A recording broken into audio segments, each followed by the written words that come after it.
હાલો ખેડૂત મિત્રો, રાજકોટના મસાલા માર્કેટમાં તમારું સ્વાગત છે.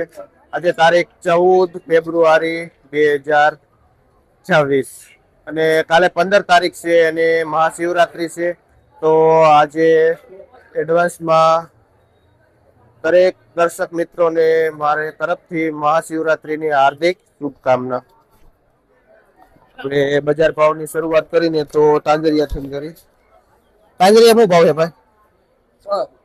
તાંજરિયા જોઈને તો 1 નંબર મોટા પત્તાનો આપણો દેશી તાંજરિયો છે અને બજાર ભાવ 5 થી લઈને 6 રૂપિયા સુધી પૂરીઓ વેચાય છે. તાંજરિયો આપણે શું નામ ભાઈ? રઘુભાઈ ખેડૂતનું નામ છે. કયું ગામ? જે ભાઈ રઘુભાઈ ભીમગઢ થી આવે છે આ તાંજરિયો લઈને.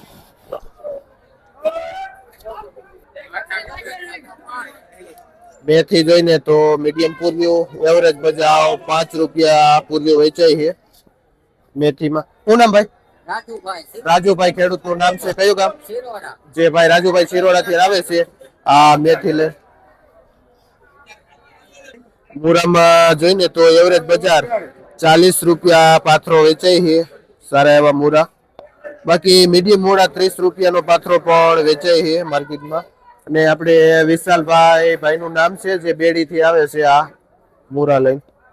મોગરીમાં બજાર ભાવ જોઈએ તો 20 ની 1 ને 50 ની 2 વેચાય છે મોગરી.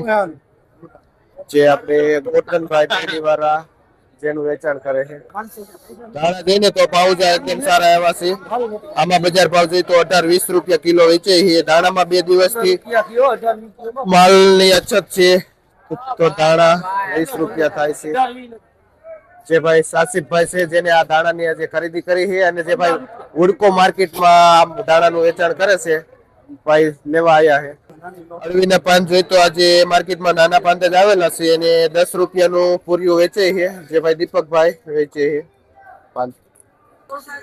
જે સીલ ભાજી છે જેને આપણે બથવા ભાજી પણ કહી છીએ અને આમાં બજાર ભાવ જોઈને તો 3 થી લઈને 4 રૂપિયા સુધી પૂરીઓ વેચે છે આ બથવા ભાજી. પાલકમાં બજાર ભાવ જોઈને તો 1 રૂપિયા થી માંડીને 1.5 રૂપિયા સુધી પૂરીઓ વેચાય છે પાલકનું. નાના મોટું જેવું પૂરીઓ હોય છે એવી રીતનો ભાવ હોય છે. 100 રૂપિયાનો 100, 125 નો 100 એવી રીતનો પાલક વેચાય છે. લીલી ડુંગળી જોઈને તો સારી એવી વેરાયટી છે. એકદમ લીલા પત્તા છે અને ટાઈટ છે. જેમાં બજાર ભાવ જોઈને તો 20 થી લઈને 25 રૂપિયા સુધી કિલો બજાર ભાવ થાય છે આ ડુંગળીનો. અને ભાઈ લોધેડાથી આવે છે જે ભાઈ પપ્પુભાઈ નું નામ છે જે આ ડુંગળી વેચે છે. મેથી જોઈને તો છે ઝીણું પત્તું છે અને ફૂલ આવી ગયેલા છે. આવી મેથીમાં જોઈને તો 3-4 રૂપિયા પૂરીઓ વેચાય છે મેથીનું. અને આ ભારી 150 રૂપિયાની ઉધડી વેચાય છે. ધાણામાં બજાર ભાવ થઈ ગઈ તો દેશી ધાણામાં પણ બજાર થઈ ગઈ છે જે 18-20 રૂપિયા કિલો થઈ ગયા છે. દેશી ધાણા એકદમ પ્યોર ઓરિજિનલ દેશી છે ઝીણા પત્તાનું.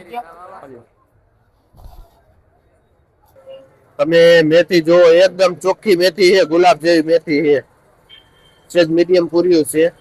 જે ઉધડી ભારી જોઈને તો 200-250 થી લઈને 300 રૂપિયા સુધી વેચાય છે અને 50 પૂરિયા જેવો આમાં આવે છે પૂરિયા. શું નામ ભાઈ? વિક્રમભાઈ ખેડૂતનું નામ છે અને ભાઈ ભોજપુરી થી આવે છે આ મેથી લઈ. લીલા લસણ માં બજાર ભાવ જોઈને તો 50 રૂપિયા કિલો વેચાય છે લીલું લસણ. કયું ગામ ભાઈ? જે ભાઈ ખેડી ગામ થી આવે છે. શું નામ? મનસુખભાઈ ખેડૂતનું નામ છે જે ભાઈ ખેડી ગામ થી આવે છે. અને ડુંગળી પણ 25 રૂપિયા કિલો આપણે ખેડી વાળા વાલભાઈ વેચે છે. અમેરિકન મકાઈમાં જોઈને તો સારા એવી મકાઈમાં 14 રૂપિયા કિલો બજાર ભાવ છે. જે આપણે હોલસેલ 25-30 કિલોની બોરી આવે એનો ભાવ છે. અને આપણે હરેશભાઈ ગોકુળ ટ્રેડિંગમાં જે અમેરિકન મકાઈનું હોલસેલ થી વેચાણ કરે છે. સારી મકાઈ 14 રૂપિયા. અહીંથી હલકી મકાઈ પછી 12 રૂપિયા કિલો પણ વેચાય છે. આપણે શિવરાત્રીના હિસાબે ગરાકી નથી તો બીટમાં પણ એકદમ મંદી પડી ગઈ છે. 30 રૂપિયાનો પાથરો વેચાય છે બીટનો જે 15 નંગ બીટ આવે છે. ને વિઠ્ઠલભાઈ ખેડૂતનું નામ છે જે ભાઈ આપણે કાળીપાટ ગામથી આવે છે આ બીટ લઈ. આપણે જોઈને મસાલામાં તો મેથી સારામાં સારી 5 થી લઈને 7 રૂપિયા પૂર્યું થયું છે. અને દાણામાં ઓલ ઓવર 18-20 રૂપિયા કિલો બજાર થઈ ગઈ છે મીડિયમ હોય કે સારું હોય 20 રૂપિયા કિલો વેચાય છે દાણા.